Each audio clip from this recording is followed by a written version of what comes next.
হচ্ছে, মানে সিমেন্টে এটার ব্যবহারটা কিরকম এবং তার গুণাগুণই বা কি? সিমেন্টের বা কংক্রিটের যেই বৈশিষ্ট্য সেটা হচ্ছে কংক্রিট খুব ভালো কম্প্রেসিভ স্ট্রেংথ নিতে পারে, কিন্তু টেনসাইল স্ট্রেংথে কংক্রিট খুবই উইক, যে কারণে আমরা রিইনফোর্স কংক্রিট ব্যবহার করি। তো এই স্টিল বারগুলো বা ইস্পাতের পাতগুলো আমরা ব্যবহার করি যাতে আমরা কংক্রিট অনেক বেশি ভালো করে টেনসাইল স্ট্রেংথ নিতে পারে। তো যেটা বিজ্ঞানীরা এখন ভাবছেন যে যেহেতু ন্যানো প্রযুক্তির এই মেটেরিয়াল বিভিন্ন উদ্ভাবন হয়েছে, আমরা যদি কংক্রিটের কম্প্রেসিভ স্ট্রেংথটাকে বাড়াতে পারি তাহলে হয়তো স্টিল অনেক কম লাগবে, কংক্রিটও অনেক কম লাগবে, সেই হিসেবে অনেক কম মেটেরিয়ালে আমরা একই বিম বা একই কলাম তৈরি করতে পারি। সেই হিসেবে আপনি ভাবতে পারেন যে কংক্রিট উৎপাদন কিন্তু পৃথিবীতে এখন সবচেয়ে বড় ভূমিকা রাখে কার্বন ফুটপ্রিন্টে। আজকে যে গ্লোবাল ওয়ার্মিং হচ্ছে, আমরা সবাই কার্বন ফুটপ্রিন্ট ভাবি, কংক্রিট একটা বিশাল একটা ভূমিকা রাখে এখানে। তো নেতিবাচক ভূমিকা আর কি রাখে না, মানে ওই কার্বন থাকাতে? জি, কারণ কংক্রিট প্রোডাকশন করতে অনেক এনার্জির প্রয়োজন হয়, এবং কংক্রিট যেহেতু অনেক ভারী বা সিমেন্ট যেহেতু অনেক ভারী একটা পদার্থ, সেগুলোর ট্রান্সপোর্টেশনও প্রচুর এনার্জির ব্যয় হয়, যে কারণে কার্বন ফুটপ্রিন্টটা অনেক বড়। তো কংক্রিটের মতো প্রায় 30 থেকে 50 বিলিয়ন মেট্রিক টন কংক্রিট যেখানে উৎপাদন হয় পৃথিবীতে, সেই কংক্রিটের মতো একটা পদার্থের যদি আমরা 10 ভাগের 1 ভাগ কংক্রিট ব্যবহার করে আমরা যদি একই ধরনের এফিসিয়েন্সি পেতে পারি, সেটা একটা বড় ভূমিকা রাখতে পারে আমাদের মানে আগামী প্রযুক্তিতে। তো যেটা হয় যে আমরা এই ন্যানো পার্টিকেল গুলোকে যদি কংক্রিটের ভেতরে মানে প্রতিস্থাপন করতে পারি, তাহলে যেই রাসায়নিক যে বন্ড তৈরি হয় বা রাসায়নিক কেমিক্যাল এবং ফিজিক্যাল যে কেমিস্ট্রির যে পরিবর্তন হয়, সেই পরিবর্তনের কারণে কম্প্রেসিভ স্ট্রেংথ অনেক বেশি নিতে পারে কংক্রিট। এই মুহূর্তে দেখা যাচ্ছে যে প্রায় 30 থেকে 300 গুণ পর্যন্ত বাড়ানো সম্ভব কংক্রিটের কম্প্রেসিভ স্ট্রেংথ। আমরা এই মুহূর্তে একটা প্রজেক্টে কাজ করছি স্ট্রাকচারাল ইঞ্জিনিয়ারদের সাথে এবং মেটেরিয়াল সায়েন্টিস্টদের সাথে, এবং আমি নিজেও এখানে জড়িত। তো এই মুহূর্তে মার্কিন যুক্তরাষ্ট্রে বিশেষ করে কংক্রিটের কম্প্রেসিভ স্ট্রেংথ বাড়ানোর ব্যাপারে ন্যানো পার্টিকেলের ব্যবহারের একটা বড় রিসার্চ ফান্ডিং আছে ন্যাশনাল সায়েন্স ফাউন্ডেশন থেকে। তো আমরা সেই দিকে এগোচ্ছি এই মুহূর্তে। তো বাংলাদেশে কিন্তু একটা বড় লেভারেজ এখানে আছে। সিমেন্ট ইন্ডাস্ট্রি এই মুহূর্তে বাংলাদেশে এস্টাবলিশড আছে, আমরা সিমেন্ট তৈরি করছি, কিন্তু আনফরচুনেটলি আমাদের কোনো এজ নেই। আমরা ওই সিমেন্ট গুলো বরাবরের মতোই পোর্টল্যান্ড সিমেন্ট, এটা ভিন্নতর কিছু নয় যার স্ট্রেংথ বেশি বা অন্যান্য কোনো সিঙ্গাপুরিয়ান বা মালয়েশিয়ান সিমেন্টের থেকে এটি এমন কোনো ভিন্নতর একটা পদার্থ নয়। তো যদি এই সিমেন্টে ন্যানো পার্টিকেল ইন্ট্রোডিউস করার যে টেকনোলজি এখন তৈরি হচ্ছে পশ্চিমা বিশ্বে, সেইটি যদি বাংলাদেশে নিয়ে যাওয়া যায়, তাহলে হয়তো দেখা যেতে পারে যে আমরা একটা এজ পাবো, যেটা হয়তো আমাদের সিমেন্ট ইন্ডাস্ট্রিগুলোকে অনেক দূরে এগিয়ে দেবে। ন্যানো প্রযুক্তির আর প্রায়োগিক জায়গাগুলো কি, সেগুলো সম্পর্কে একটু শুনি। ন্যানো প্রযুক্তি এখন সবচেয়ে বেশি যেসব জায়গাতে ব্যবহৃত হচ্ছে তার মধ্যে ইলেকট্রনিক্স একটা বড় দিক, যেমন সেমি কন্ডাক্টরের কথা আমি বলেছি, আজকে ফ্ল্যাট প্যানেল টেলিভিশন আসছে, এখানেও ন্যানো প্রযুক্তির ব্যবহার আছে, যেগুলো আসলে খুবই হাইটেক, যেটাতে চায়না অনেক লেভারেজ পাচ্ছে। আমরা কতটুকু পাবো এই মুহূর্তে ঠিক বলা মুশকিল।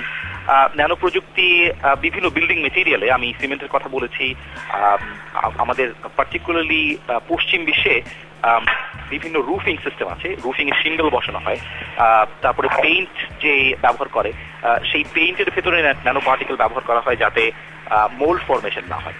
আমরা যে দেখি যে শ্যাওলা এসে ঢেকে দেয় অনেক ওয়ালের সারফেস, সেইগুলোকে প্রতিহত করবার জন্য ন্যানো প্রযুক্তি এখন ব্যবহার করা হচ্ছে।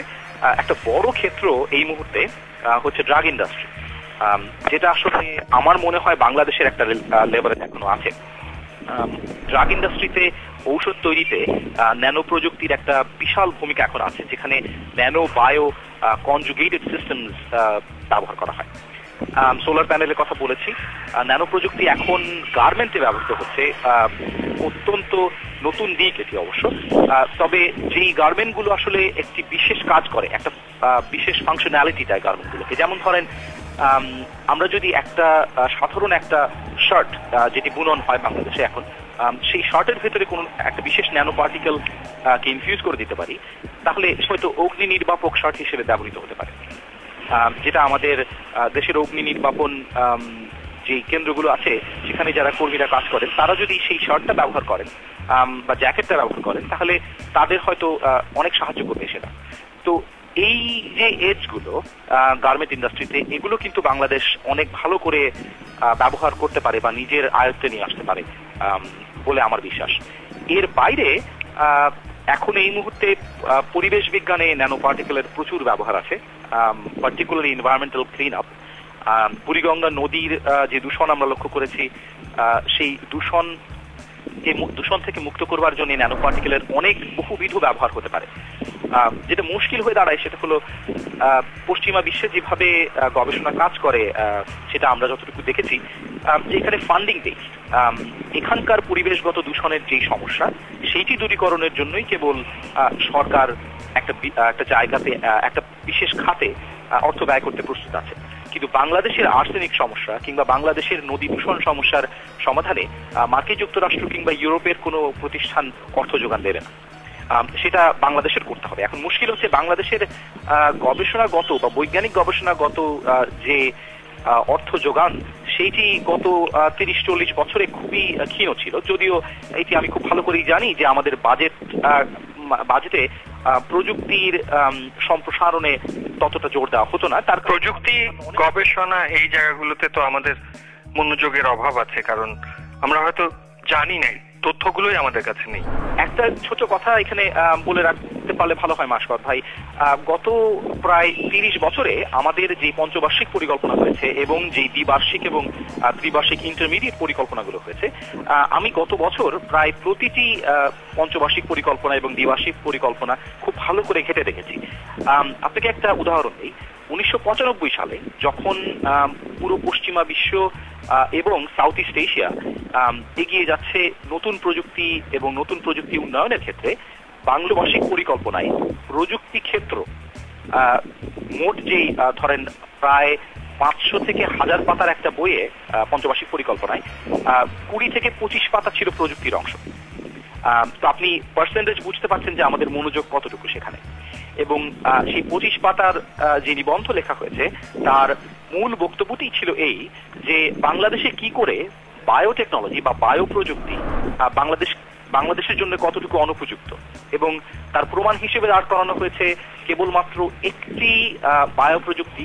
তখন ওই মুহূর্তে সার কারখানাকেই দাঁড় করানো হয়েছিল এক্সাম্পল হিসেবে।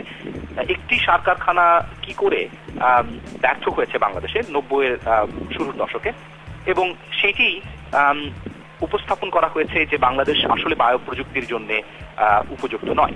এবং এটি কিন্তু পুরো 5 বছরের পরিকল্পনায় একমাত্র ডিরেকশন। আচ্ছা, আমি আসলে এটি ঠিক কোনো অনুযোগের দৃষ্টিতে বলছি না, কারণ আমি দেশ ছেড়ে এসেছি 10 বছর আগে। আমি এই অর্থে বলছি যে আমাদের মনোযোগ সবসময় পলিসি সেক্টরে, পরিকল্পনার ক্ষেত্রে প্রযুক্তিগত দিক থেকে কম ছিল। এবং আমার একটি ধারণা বা বিশ্বাস এক্ষেত্রে এই যে এটি অবশ্য বিশ্বব্যাপী সত্যি যে যারা টেকনোক্র্যাট তাদের সাথে যারা ব্যুরোক্র্যাট তাদের একটা ঠান্ডা যুদ্ধ সবসময় ছিল। এটি শুধু বাংলাদেশে নয়, এটি পশ্চিমা বিশ্বেও আছে।